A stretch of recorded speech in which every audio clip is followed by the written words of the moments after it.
Investir dans l'immobilier en Colombie, est-ce que c'est une bonne idée ou est-ce que c'est une mauvaise idée? Est-ce qu'il est déjà trop tard ou est-ce que c'est le meilleur moment pour commencer à le faire?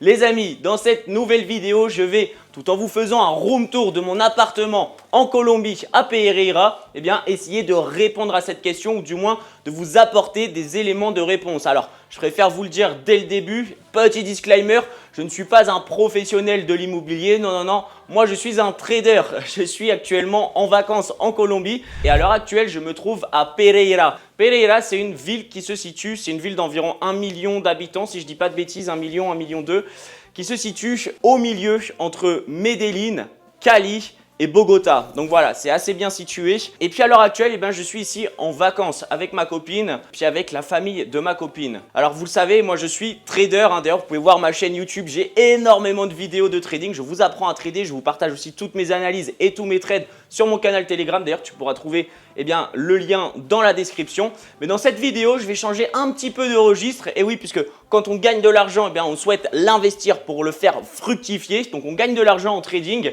Et dans quoi est-ce qu'on peut investir? Dans la pierre, bien sûr. Mais est-ce que c'est une bonne idée d'investir en France? Alors moi, je ne suis absolument pas sûr. Pour plein de raisons. Bon, mais déjà, dans un premier temps, la complexité d'acheter un bien en France, c'est une raison, c'est une première raison, surtout pour moi par exemple qui ne suis absolument pas résident français, qui n'ai absolument pas mes entreprises en France, c'est assez compliqué. Puis ensuite, on va clairement parler de rendement.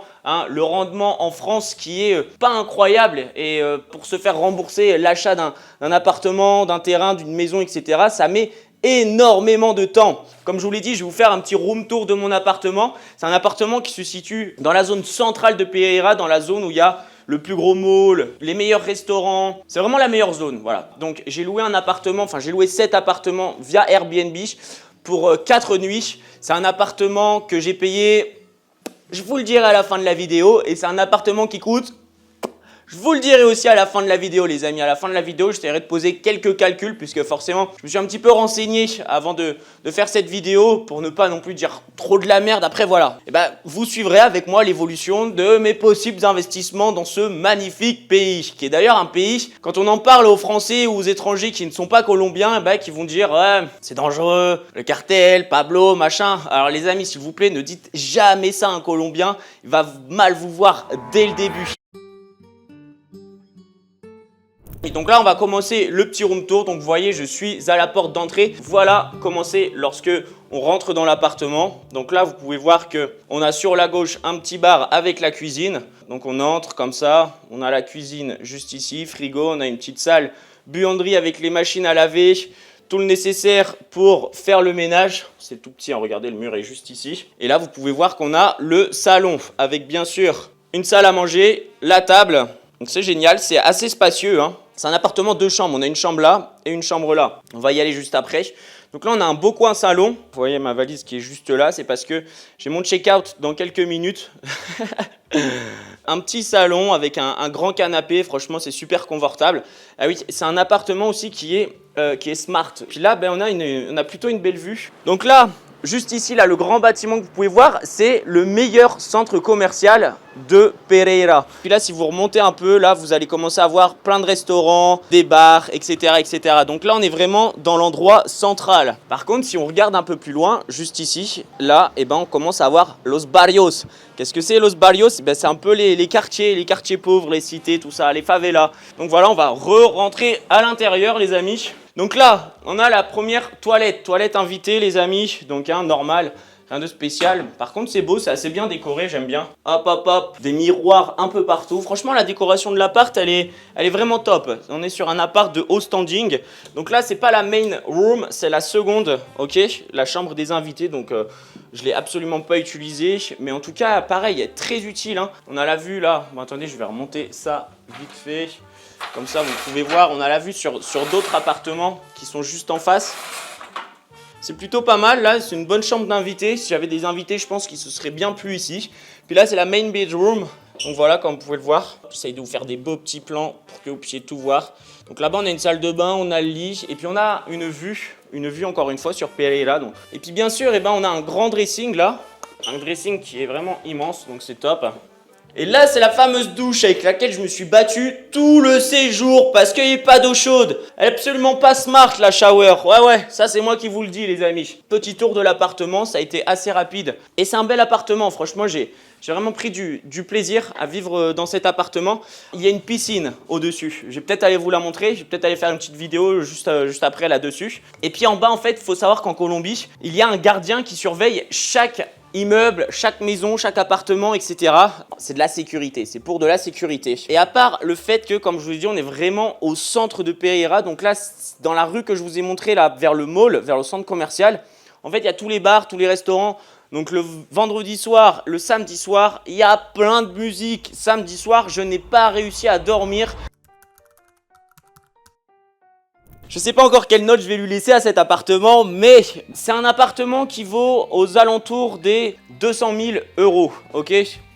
Je me suis renseigné un petit peu, c'est ce que ça vaut, c'est un building tout neuf, on est dans le centre de Pereira, il y a 2 chambres. Pour 4 nuits, j'ai payé sur Airbnb 513 $, donc bien sûr il y a quelques frais, etc. Mais on est aux environs des 120 € la nuit à peu près. Donc c'est quand même un appartement qui est sacrément rentable, les amis. Imaginons que l'appartement soit acheté à 200 000. On va directement parler bien de la location courte durée. L'objectif, bien sûr, quand on a un bien immobilier, c'est de faire de la location courte durée pour optimiser le rendement au maximum. Moi, en tout cas, si j'investis, ça sera dans cette optique, bien sûr. Donc, imaginons qu'on ait un logement qui soit en moyenne occupé 75% par mois. Alors, je pense que peut-être que certains mois, ça sera peut-être un petit peu moins. Par contre, il y a d'autres mois où, par exemple, lorsqu'il y a Noël ou Nouvel An, ça sera bien sûr beaucoup plus occupé. Puis les prix seront beaucoup plus élevés. Donc là, je pense qu'on est en novembre. Je pense qu'on est sur un tarif, voilà, la nuitée, un tarif de 100, 120 € qui me paraît tout à fait plausible. En moyenne, sur toute l'année, ça devrait être ça. Donc, imaginons que sur 30 jours, ok, on a un taux d'occupation de 70%.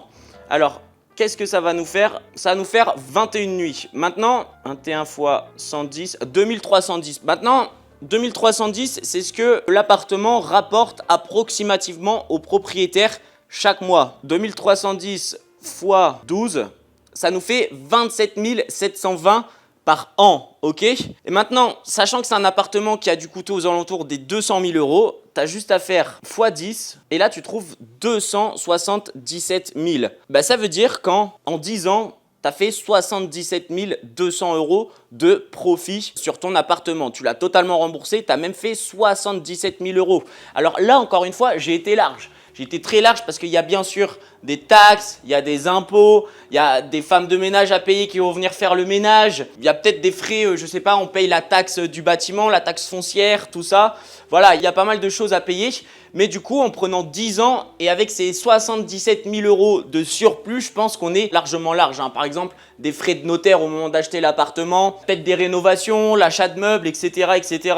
Donc voilà. Mais en 10 ans, l'appartement est totalement financé. Pour comparer un petit peu à la France, en France, on va mettre en moyenne entre 25 à 30 ans pour financer le bien immobilier qu'on aura acheté avec de la location court terme. C'est énormissime. C'est un peu plus de 2,5 fois le temps qu'on peut mettre ici, là, à Pereira. Donc ça, c'est pour vous rendre compte des choses. Alors, c'est pas non plus aussi rapide et aussi prolifique que Bali. Il y a quelques années, on était sur du 4-5 ans pour rembourser un bien immobilier. À l'heure actuelle, il y a quand même une énorme montée des prix, de la construction de partout. Il y a eu aussi du surachat, pas mal de biens qui ont été overpriced. Mais Bali, c'est vrai qu'à un moment donné, c'était du 6-7 ans. Bon, ça se rapproche quand même. Ici, on est sur du 10 ans avec les calculs que je viens de faire, avec des calculs hyper simples et assez larges. Donc maintenant, je vais vous dire pourquoi la Colombie, pourquoi Pereira, etc. Alors en Colombie, il y a plusieurs grosses villes. Il y a Cartagena, il y a Bogota, bien sûr, qui est la capitale. Mais alors, la capitale,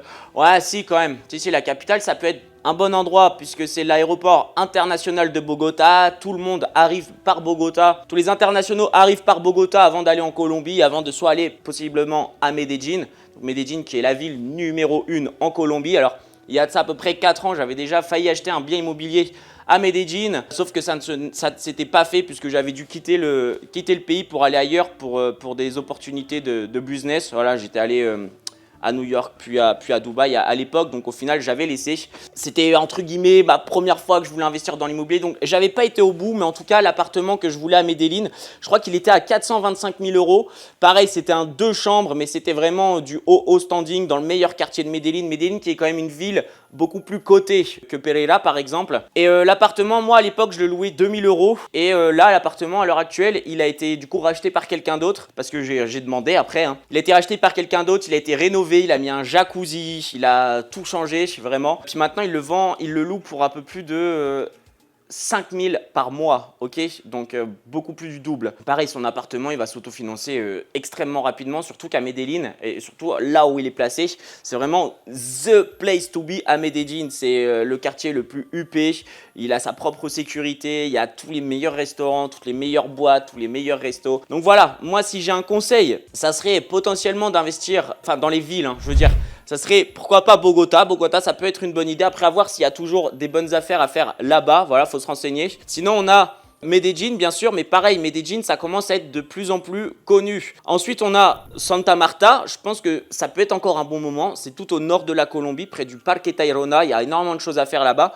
On a Cartagena. Cartagena, alors ça aussi, c'est pas mal connu. Je pense qu'il y a encore quelques bons coups à faire là-bas. Et puis, ben, on a Cali. Alors, Cali, c'est, je pense que ça n'est pas très touristique, quoique Cali ça doit être quand même touristique, c'est là qu'est née la salsa les amis. Donc dans Cali ça peut être une bonne ville, je l'ai jamais fait Cali donc j'ai pas trop d'avis sur Cali. Et puis sinon ben on a Pereira qui est aussi une belle petite ville en pleine croissance, on l'appelle le petit Medellín ici en Colombie. Donc voilà, et pourquoi je pense que c'est un très bon pays dans lequel investir, tout simplement parce que vous le savez, dans les années 90, les années 80 justement, il y avait la guerre avec les cartels, Pablo Escobar, il n'y avait aucun touriste qui venait en Colombie. La Colombie, c'était vraiment beaucoup trop dangereuse. Mais maintenant, bah, il n'y a plus Pablo Escobar. Il y a toujours des cartels, bien sûr. Il y a toujours aussi des guérillas ici. En tant que touriste, en fait, on ne les voit absolument pas. On ne les voit absolument pas. On n'a strictement rien à faire avec eux. Ensuite, la Colombie, est-ce un pays dangereux? Bah, c'est un pays dangereux si, par exemple, tu vas dans les quartiers le soir ou tu marches tout seul très tard le soir. Ou alors,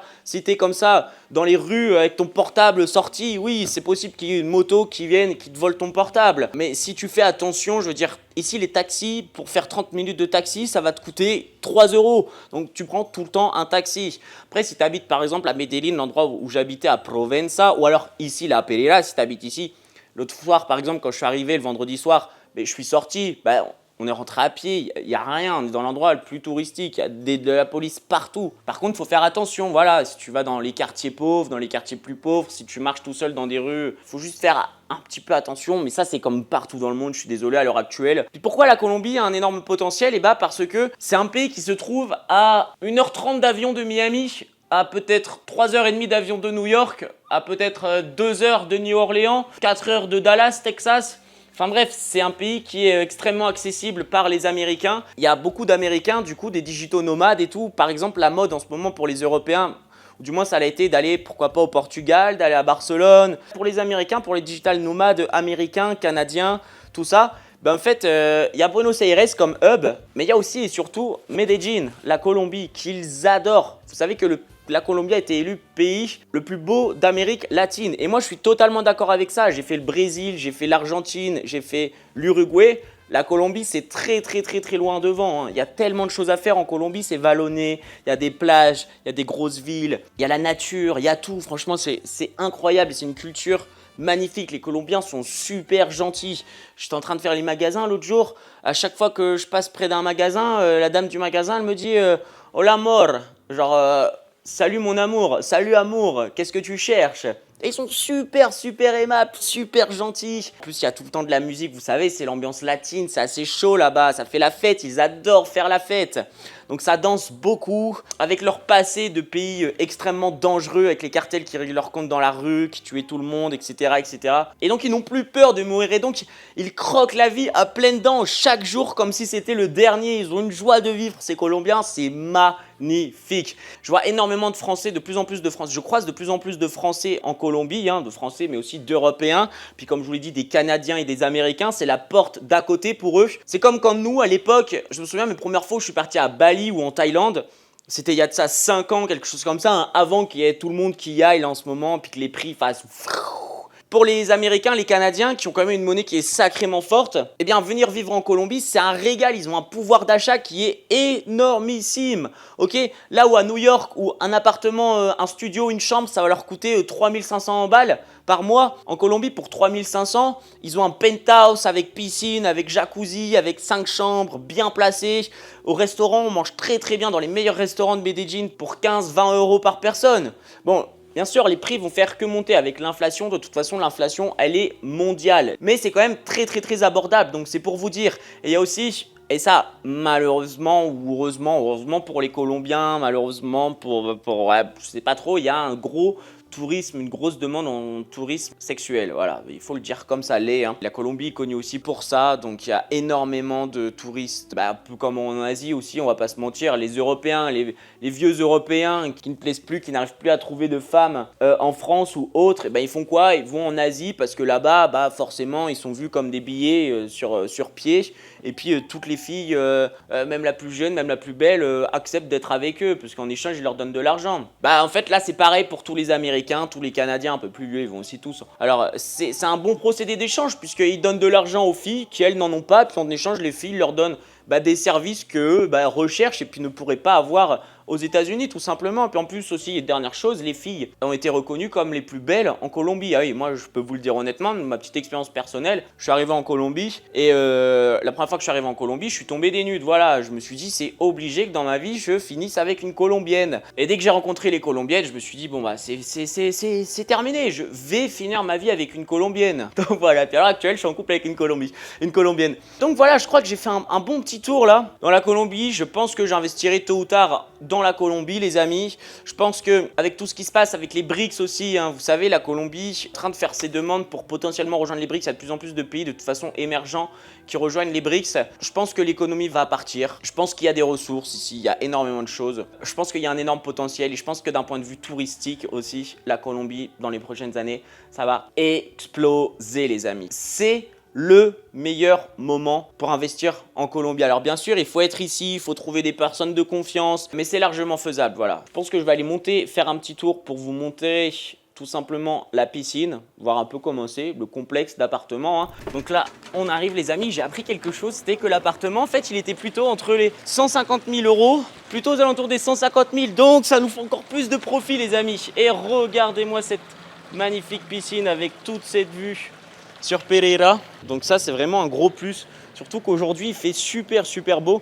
Alors moi vous pouvez le voir, là je suis avec une petite veste, mais alors là je crève de chaud les amis. On est sur un appart qui est tout neuf, qui date des années 2020, 2021, 2022. Donc voilà, un appartement qui est aux alentours des 150 000, 200 000 euros, qui se loue par mois à peu près aux alentours des 2300, allez, si on veut être un peu plus large, avec une fourchette de 1700, 2300. Donc on a fait les calculs, on peut l'autofinancer, je pense, aux alentours des 10 ans. En 10 ans, on est extrêmement large. Je vous dis à très vite, je dois partir, je suis en retard pour faire mon check-out.